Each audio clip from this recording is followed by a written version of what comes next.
Some of it is shot by him there. Forward.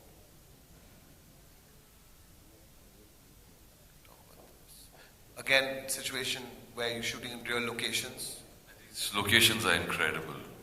I didn't even know they existed. You know, they're like people living, and they haven't changed over years. You know, the people who are tailoring out there. You see a lot of Nike stuff come out of there, and a lot of Adidas coming out of there. Okay, and all that's going on in the background. And there's a lot of embroidery, beautiful embroidery that goes towards to France and to all these places. And in fact, Rama, who's one of our thing, one day we were shooting on this day, and there was this charpai, and they put the weave on it, and you know they kind of do the embroidery on that charpai. They've got the net, and then they do the embroidery on it, and on that they put a chadar so it doesn't get spoiled. And Rama thought it's a bed, and he went and he sat on it, and he went through this embroidery. This guy had spent, I think, 4 months, okay, doing embroidery on, and he went bang right through that thing. And I've never seen a guy look so distraught. Yeah, but the karigar who was there, I mean, he just held his head. He said, 4 mahine, 4 mahine. 4 mahine ke kaam ka aapne kya kar diya? And this is gangster paradise. Yeah? So you don't even want to mess with these guys. You don't want to rip anyone's embroidery in a place like that. No, you don't. And actually, we did end up having to deal with the repercussion of it quite badly at the end of the. But we will get into that some other time, I think. I think this is all very exciting. It looks great. Next steps. I mean, we're waiting to see it. Do we have dates? Do we have a release? So yeah, I mean, I think one is definitely to take it to Cannes, and that's where hopefully we will go first, and then after that,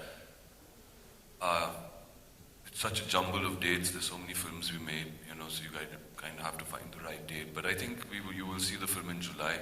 That's what looks very realistic right now. I think by mid-July we should be. We'll give you a date in about a week or two, but I think by mid-July we should be ready to go. So are you planning, and of course, I mean, I'm not surprised if we're going to see this in Cannes because, I think all of your films have, the last two, been there as well, right? No, not Only Miss Lovely. John and Jane was Berlin. John and Jane was at Berlin? Berlin, yeah. So do you ever feel that, once you're opening up the film over there or showcasing it there, there's a certain sort of slot that the film gets in when you come here to do a theatrical release, or is this also going to be the first time when you're going to... Well, it's a film which we've been talking about. It's a film which I think is compatible to both, and I think that is what we went out to make. So yes, we're not going to be apologetic about it and say, oh, this is a film that goes to Cannes, so it's going to be this kind of a film, or be pseudo about it. But and at the same time, we're not going to be saying that this is a film which is a story of a guy who comes from grassroots of India. This is the story of that man. We're telling that story in the most truest way that we can.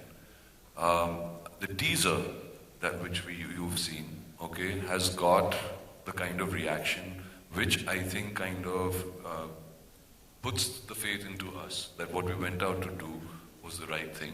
When your driver comes up to you and says, "Dasu hai," okay, and then you have, intellect who you think, from the industry or whatever, who will say, "Wow, I've never seen something like this in this genre. This is very, very unique."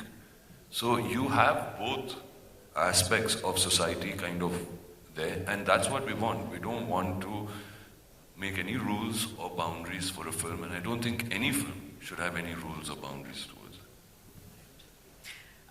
We have about 10 minutes, so we're going to open up for questions. Can you please introduce yourself, sir? I am Jyoti Venkatesh. I know Jyoti, how are you?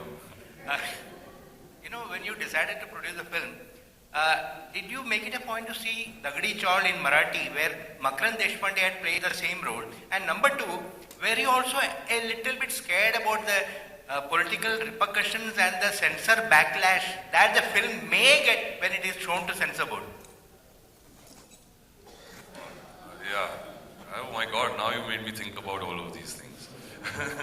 But initially, yeah, I mean, the first thing is that, you think that this is going to be a film which could run itself into a lot of controversies. And before we even started filming in it, we got into quite a bit of trouble, which we're still dealing with. It's not something that's going to go away. But I think we've got a tremendous amount of support, and I must say this, from our Mumbai police. Our Mumbai police really, really supported this movie.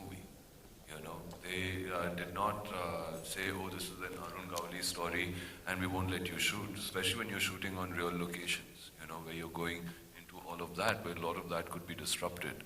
So I think it was really amazing and it was very surprising and we're very grateful to them for the kind of liberty they gave us to make the film. What was your other question? Sorry? Whether you saw Dagdi Chaul, the original Marathi. Yeah, so Dagdi I saw. I haven't seen the film, but I knew that they had made this movie, and Makran looked very much like him in the film as well. But the people who saw the film knew that it was not a biopic. It was a film that was a love story based inside of Dagdi Chaul. So that was the difference. But what was encouraging from it was that film was made, I think, in a budget. A friend of mine produced it, Sachin Iyer, who again is actually Arun Gowli's nephew. And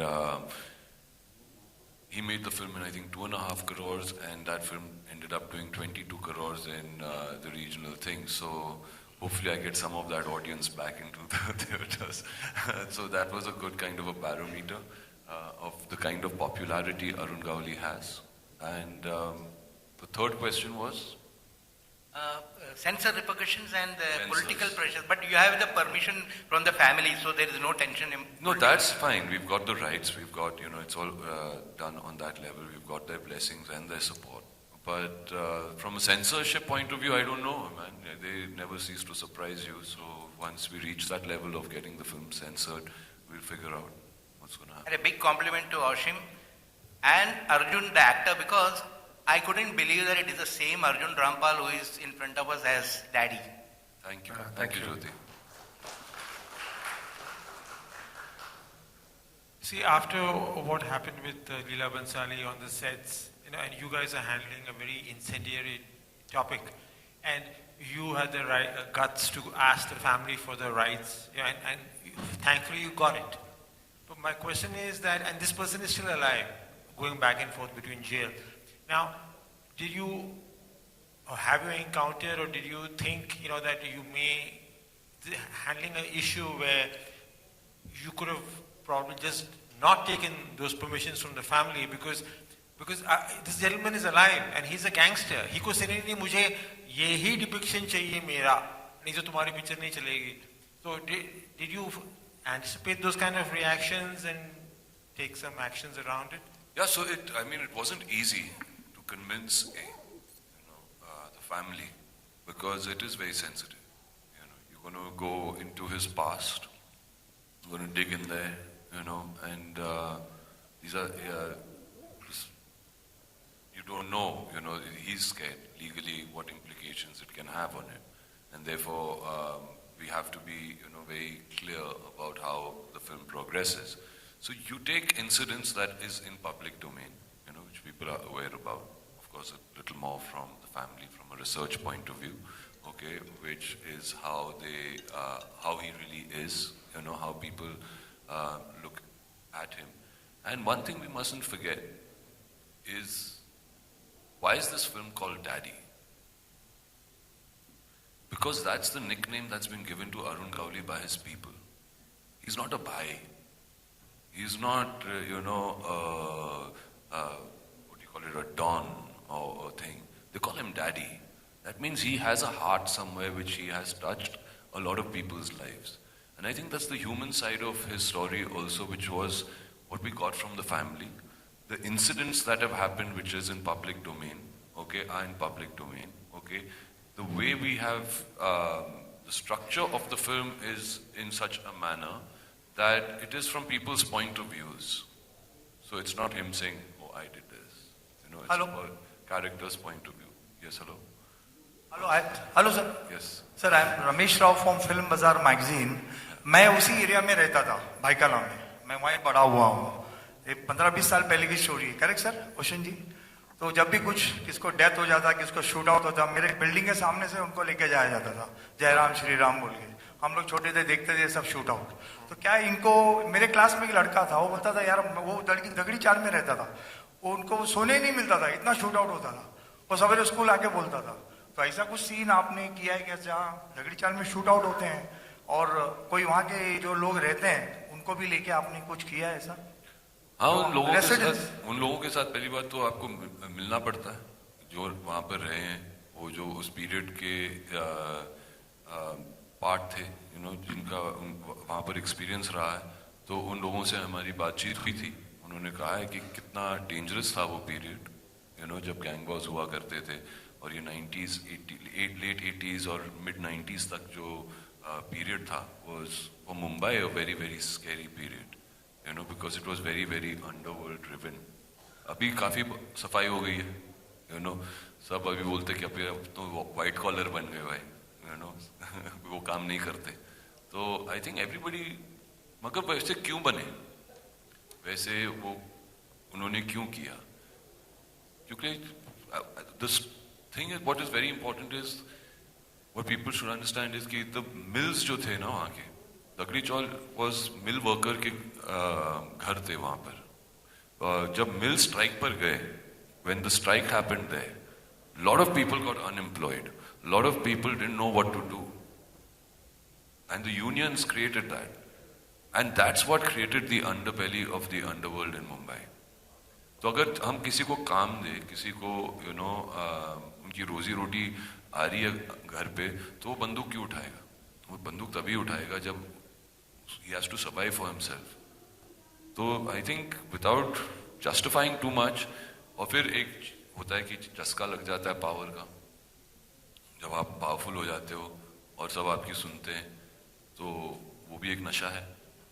और उस तरीके से फिर किस तरीके से, you know, वो बढ़ते रहते हैं. पैसा का नशा आ जाता है जब आप, यू नो, पैसे कमाने लगते हो और आसानी से आप बिल्डर को फ़ोन कर रहे हो, बोल रहे हो कि बॉस प्रोटेक्शन चाहिए तो इतने पैसे दे दे, यू नो. तो वो जो पीरियड है वो सब तो दिखाया, क्योंकि that's true to the period.